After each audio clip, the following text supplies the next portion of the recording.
നല്ല വിശ്വാസത്തിലും പ്രാർത്ഥനയിലും അഭിഷേകത്തിലും ഒക്കെ ജീവിക്കുന്ന വ്യക്തികൾക്ക് വരാവുന്ന ഒരു വെല്ലുവിളി അല്ലെങ്കിൽ ഒരു പ്രലോഭനം എന്ന് പറയുന്നത് അത് ദുഷ്ടൻ്റെ ഐശ്വര്യം കാണുമ്പോഴാണ്.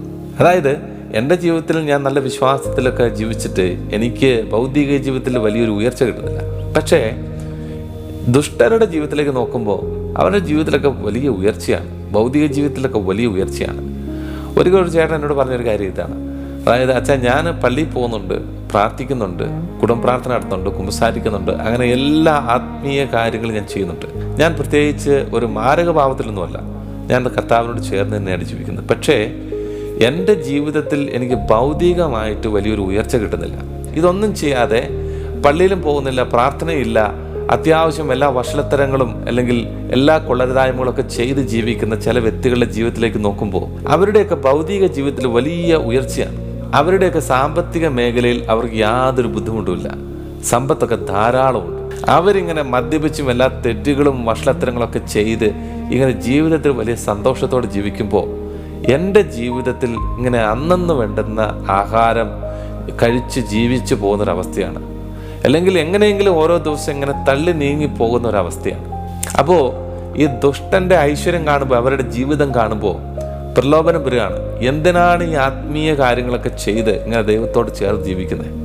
ഇതൊക്കെ ചെയ്തിട്ടും വലിയൊരു മാറ്റം വരുന്നില്ലല്ലോ, അല്ലെങ്കിൽ വലിയൊരു മേൽഗതി ഇല്ലല്ലോ. അതുകൊണ്ട് ഈ പ്രാർത്ഥന ആത്മീയ വഴികളിലൂടെയൊക്കെ ഇനി സഞ്ചരിക്കണം.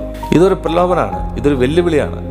ദുഷ്ടൻ്റെ ഐശ്വര്യം കാണുമ്പോൾ ഒരു വിശ്വാസിയുടെ ജീവിതത്തിൽ, അല്ലെങ്കിൽ നന്നായിട്ട് ജീവിക്കുന്ന ഒരു വ്യക്തിയുടെ ജീവിതത്തിൽ വരുന്ന ഏറ്റവും വലിയൊരു പ്രലോഭനമാണ്, അല്ലെങ്കിൽ ഏറ്റവും വലിയ ഒരു വെല്ലുവിളിയാണിത്. വിശ്വാസത്തിൽ നിന്നും ആത്മീയ വഴികളിൽ നിന്നൊക്കെ മാറി ജീവിക്കാൻ സാത്താൻ കൊടുക്കുന്ന വലിയൊരു പ്രേരണയാണിത്, വലിയൊരു പ്രലോഭനമാണിത്.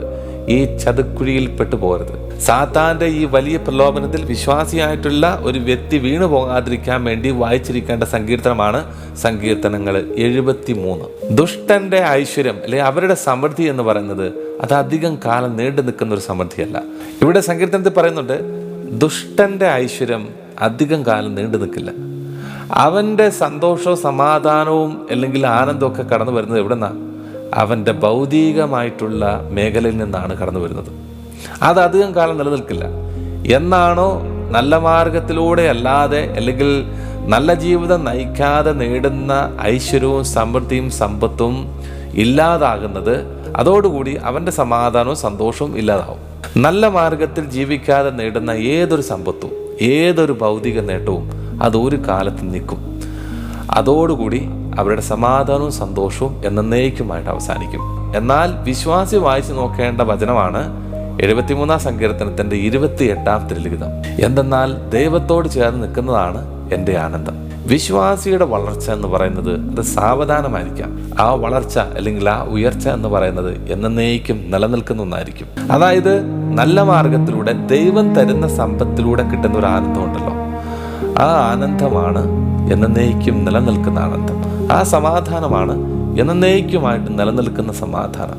ദൈവത്തിൻ്റെ അനുഗ്രഹത്തിന് വേണ്ടിയിട്ട് കാത്തിരിക്കുക, അതിലൂടെ എന്നും നിലനിൽക്കുന്ന സന്തോഷവും സമാധാനവും ജീവിതത്തിലുണ്ടാവും. പ്രിയപ്പെട്ടവരെ, ഭൗതിക മേഖലകളിൽ അനുഭവിക്കുന്ന ഞെരുക്കങ്ങളിൽ വീണു പോകാതിരിക്കാനായിട്ട് പ്രാർത്ഥിക്കണം. അതിനായിട്ട് പ്രത്യേക ഒരു ആശീർവാദം സ്വീകരിക്കുക.